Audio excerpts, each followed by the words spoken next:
Good afternoon. Welcome to another edition of Inlandia Literary Journeys. I'm Orlando Ramirez, editor of La Prensa. I'm here with John Bender, the Metro editor for the Press Enterprise, and with Katie Porter, who is the executive director of Inlandia Institute. Today we have Rebecca K. O'Connor, a Riverside writer who has written in many genres. But one of the things that perhaps I've found most interesting in just what we've been discussing so far is that you are into birds. Oh, I knew you were going to go there. Can you share a little bit of that with us, just to give us a flavor of how that affects your writing? I have been a bird trainer. Well, I've been bird crazy since I was knee-high to a grasshopper. When I was 8 years old, I grew up with my grandparents, and there was a peregrine falcon sitting on our roof one day, and my grandfather took me out to take a look at it and told me this whole story about why it had anklets and a bell on, and that some man hunted ducks with it, and the bird came back to him, and I thought that was so cool that I decided I really wanted to be a falconer when I grew up. And so after I graduated from college, I got my falconry license, and that ended up being parlayed into doing free flight bird shows at Disney's Animal Kingdom, and I did shows in Ohio and Texas, and spent 6 months in Australia, and so lots of animal training. Obviously that ties into my writing because my world is full of animals, so I tend to see things through the lens of how human beings interact with their environment and the other animals around them, including other people. So you've written in, let's see, you've done fiction, nonfiction, you write for magazines. I guess one of the things, of course, is that you're one of those writers who actually makes a living at being a writer. Well, if you call it a living, but my mortgage gets paid usually, so that's, I have had a real job for most of my adult life, but about 18 months ago, I quit a job. I was a director of development for a nonprofit organization for Ducks Unlimited, and I finally decided it was time to bite the bullet and quit and try writing full time. So here I am. Very good. Has that been a relief to you, not having to have a 9-to-5 desk job? I was afraid you were going to ask me that. You know, a job is a job is a job. And so I think we all have these fantasies that if we could just write for a living, we would get so much writing done. And the truth of it is, it really is, I am living the dream. I love that I have an open schedule, that I get to work on different projects every day. But you still have to put your butt down in that seat and get the writing done, whether you're working on your things or something that's been assigned to you. So, you know, at the end of the day, it really is a real job, only with more pressures, because if you don't get the work done, you don't get paid. Ah, okay. So, and one of the ways I first learned of you is you were writing magazine articles for Inland Empire magazine back when I was writing for Inland Empire magazine. I didn't know that. Yeah, we're in the same issues. And so you've taken magazine writing, and you've also written for National Geographic and Animal Planet, and you also have a novel, right? An award-winning novel with Red Hen Press, and you've written, like Orlando said, pretty much every genre. Yeah, I find that writing across genres actually really helps my fiction. Well, I went to graduate school. I got my bachelor's degree and my MFA in creative writing from UC Riverside. And I have heard a lot of writers speak, and I have almost universally heard that you cannot write for a living and also write your own art. And I imagine that's true for a lot of people, but for me, I find that, you know, I do a lot of what I call hack writing.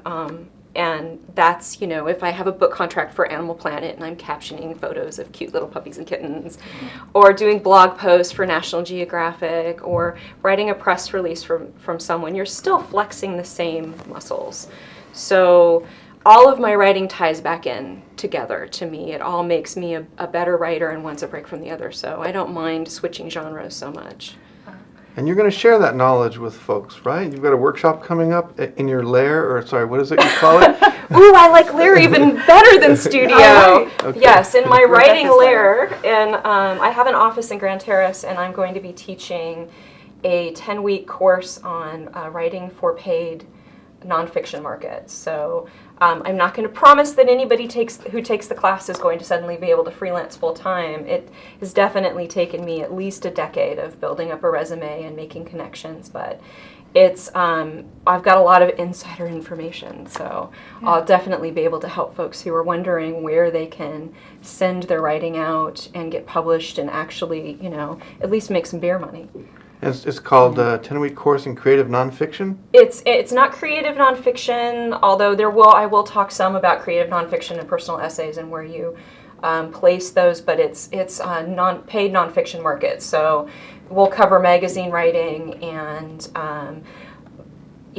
paid book contracts that are a tie-in for TV or ghostwriting as well. I'm also a ghostwriter, and so it'll cover the gambit of the ways that you can make a few bucks. And so you've just had 2 successes, right? You got a novel into your agent, and you've had a romance novel, reissued. Well, let's hope that the novel to reach is a success. I suppose finishing any novel is a success. Nothing gets published that doesn't get finished. The hardest part is always finishing. I've been working on this particular novel for 5 years.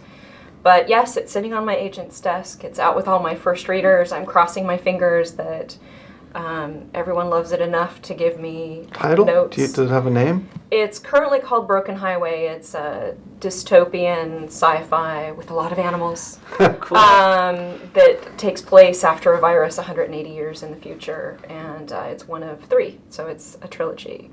I think I'm going to write 3 of these, but...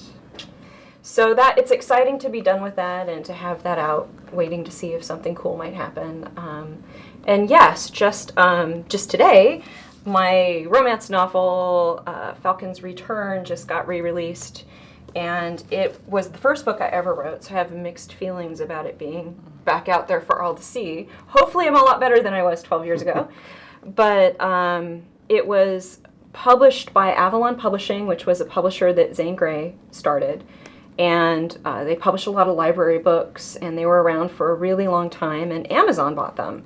So Amazon is now reprinting and republishing all of the books in that catalog, and mine's included. So now this book that was just sort of out there in the ether that you'd have to track down, you can get for $2.99 on Amazon. And I'll get my 80 cents. And if enough people give me my 80 cents, I might be able to get a 6-pack of beer. So. And we could also download the audio version. Is it Lift? Lift, yes. Lift was my memoir that was published by Red Hen Press in 2009. It got a starred review in Publishers Weekly, which was very exciting. Hope I can pull that off again someday. And I started a Kickstarter it was almost 2 years ago now, and funded going into the studio to make it into an audiobook. So the audiobook is available on Amazon and on audible.com, and it has me narrating it, which was a lot of fun. That's great. Yeah. That's great. And you're also a blogger for the Inlandia Literary Journeys blog, so anybody who wants to read more of your work can go there? Right? Yes, and there's lots of links to all my other stuff, and I try to say interesting and fun things when I remember to blog. Cool. Well, John? Well, for Inlandia Literary Journeys, I'm John Bender, Metro Editor of the Press Enterprise, with Orlando Ramirez, Editor of La Prensa, Katie Porter, Executive Director of the Inlandia Institute, and our author today, Rebecca K. O'Connor. Thank you for coming, Rebecca. Thank you very much for having me.